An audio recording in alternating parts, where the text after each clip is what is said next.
Lexus LFA was often labeled as a financial failure due to unsold cars years after production ended. On paper, the numbers were staggering: a carbon fiber body, a bespoke 4.8-liter V10 co-developed with Yamaha, 0 to 60 in 3.6 seconds, and a top speed of 202 miles an hour. It was hand-built in a purpose-built factory in Motomachi, Japan, and only 500 units were ever produced. Yet despite rave reviews from journalists and enthusiasts, Lexus struggled to sell them. Years after production ended in 2012, there were still new LFAs sitting in dealerships. In 2019, in the US, Lexus sold 3 new cars as new, and as recently as 2023, a dealer in Australia had to buy one himself before tighter registration rules made it impossible to sell. From a pure financial perspective, the car was a flop, but Halo cars aren't built just for profits. They exist to showcase what a company can achieve, to inspire engineers and delight purists. This story examines how an automotive passion project went from being called a failure to becoming a legend. The story of the LFA starts with engineer Haruhiko Tanahashi, the guy who helped build cars like the Celica GT4 and the Crown. He had an idea to build the ultimate Japanese sports car. His boss, Tatsuo Hattori, liked the idea and told him to go for it. Tanahashi put together a small team at one of Toyota's test tracks and started studying the best supercars in the world. At first, the plan was to build a light, mid-engine roadster with a V6, but that changed when Hattori challenged him to think bigger. In order to hit 200 miles an hour, the new car would need a V10, not a V6, and Toyota, known for Camrys and Corollas, would have to reinvent itself. That's where the Akio Toyoda came in, the grandson of Toyota's founder. At that time, he was managing Toyota's business in China, but he was also a real car enthusiast who's been trained in racing by one of the company's top test drivers, Hiromu Naruse. When he saw Tanahashi's project, he immediately understood its potential. At the time, Toyota was spending billions in Formula 1 with little brand impact. A Halo car, on the other hand, could create a lasting legacy. Akio went to board meetings to fight for it, saying that low-volume, high-impact cars like Ferraris and Porsches build a brand's reputation more than race wins ever could. Despite the accountants saying no, the board agreed. There would be no shared parts, no shortcuts, and no compromises, just a mission to build the best Japanese supercar ever made. Building the LFA wasn't just ambitious, it was borderline insane, but the goal was simple: no shortcuts, no shared parts, and no limits.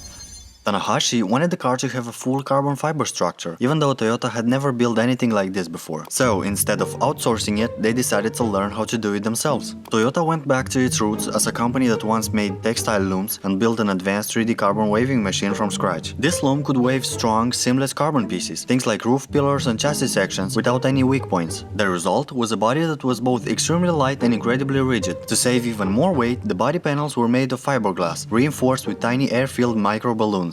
Underneath, the LFA used a double wishbone suspension up front and a multi-link setup in the rear, paired with carbon ceramic brakes and remote reservoir dampers. The center of gravity was unbelievably low, just under 18 inches from the ground. The V10 set so low, the engineers had to use an extra gear just to connect it to the rear-mounted transmission. And that engine was a masterpiece, a jewel of an engine, designated the 1LR-GUE, a 4.8-liter V10, delivering 553 horsepower and 353 pound-feet of torque, built by Toyota and Yamaha. It revved to 9,000 RPM and could swing from idle to red line in just 0.6 seconds. So fast that Lexus had to fit a digital tachometer because no analog needle could keep up. Inside the engine were forged aluminum pistons, titanium connecting rods and valves, a dry sump oil system, and 10 individual throttle bodies for razor-sharp responses. And because Yamaha's musical instrument division helped tune the intake and exhaust, the car didn't just sound good, it sang. Engineers described it as the roar of an angel, with 3 separate sound channels feeding into the cabin to create a surround sound experience that gave you goosebumps. Power went to the rear wheels through a 6-speed single-clutch transmission. Lexus actually tested the dual clutch but decided against it. A Halo car, they resonated, should make you feel each shift. The LFAs were built by hand, and only 20 cars left the factory every month. Lexus was interviewing every potential buyer and initially offering the car only on a 2-year lease to stop people from flipping them, at around $375,000 each, and could be customized in billions of ways. And every engine carried the signature of Takumi, the master craftsman who built it by hand.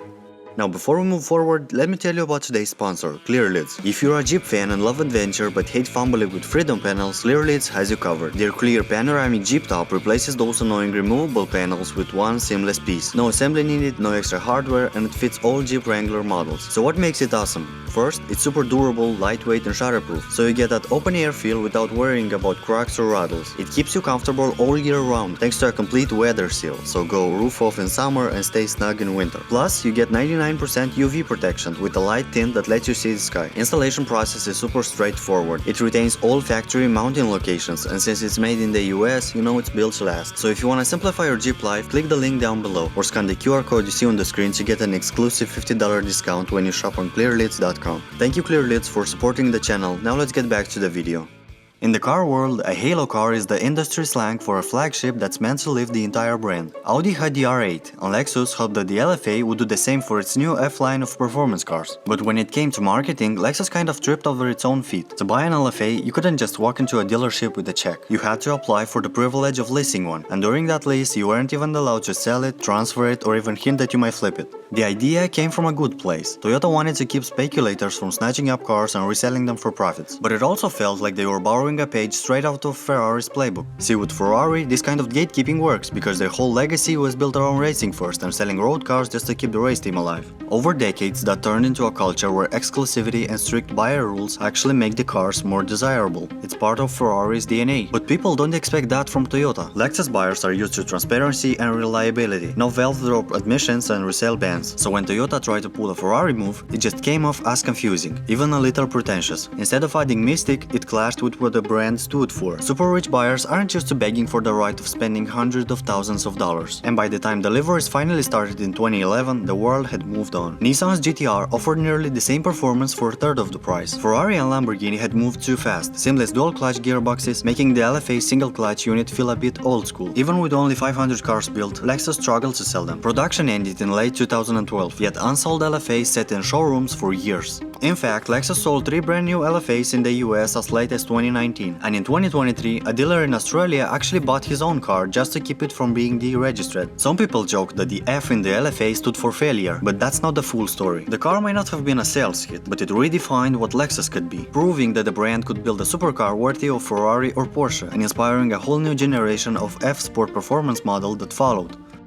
While the accountants were stressing over the sales numbers, the engineers behind the LFA were out to prove something, not on the spreadsheets, but on the track. Test driver and development legend Hiromu Naruse believed that if the LFA was going to earn respect, it needed to do it where the best cars in the world are tested, the Nürburgring. So he formed a small racing team called Gazoo Racing, which would later become Toyota's global performance division, GR. Because Toyota's board hadn't officially approved a racing program, the team couldn't compete under the Toyota name, so Naruse called it Gazoo, inspired by the Japanese word gazo, meaning image, and a Toyota website that once hosted car photos. In 2008, a light-disguised LFA prototype entered the 24 Hours of Nürburgring endurance race. It wasn't flashy and it didn't carry a Toyota badge, it was there to quietly prove itself. Then in 2009, the driver list included someone named Maurizio Kinoshita. In reality, that was Akio Toyoda himself, Toyota's future president, racing his own prototype under a fake name to avoid boardroom backlash. Those races shaped the LFA in what it became. The constant testing and brutal track conditions led the engineers to strengthen the chassis, improve suspension, and fine-tune the aerodynamics. Shortly after those races, Akio Toyoda officially became the president of Toyota, and with that, the LFA project was safer than ever.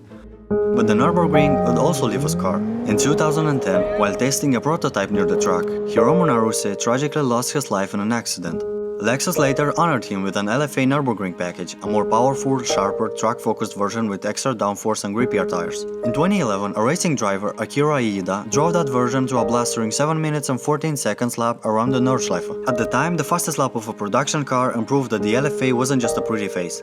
If there's one thing everyone remembers about the LFA, is the sound. Yamaha's engineers didn't just tune the engine, they treated it like a musical instrument. They shaped the intake and exhaust system the same way they'd craft a piano or trumpet, to create a perfect blend of notes that hit you right in the chest. At low revs, below about 3000 RPMs, a valve kept things calm, light enough for city driving. But once you push past that point, the valve opened and the 4.8-liter V10 started screaming through its titanium exhaust. Inside the cabin, 3 special resonant chambers carried the engine's low, mid and high tones directly to the driver, creating a 3-dimensional wave of sound. Some said it sounded like an F1 car, others called it the Banshee's wail, but everyone agreed on one thing: no other car had ever sounded quite like it.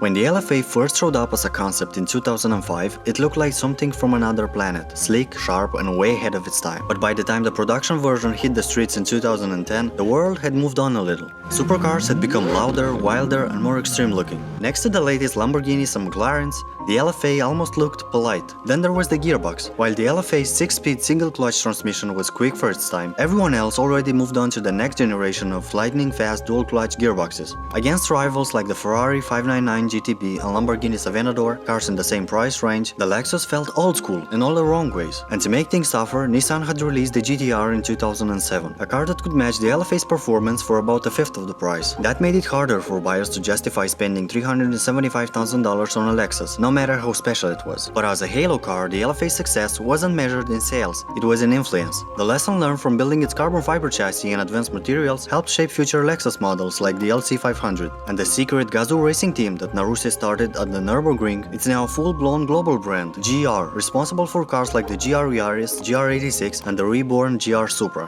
Even Toyota's NASCAR-winning Camry carries some of that performance DNA. The LFA didn't just change Lexus, it changed Toyota forever.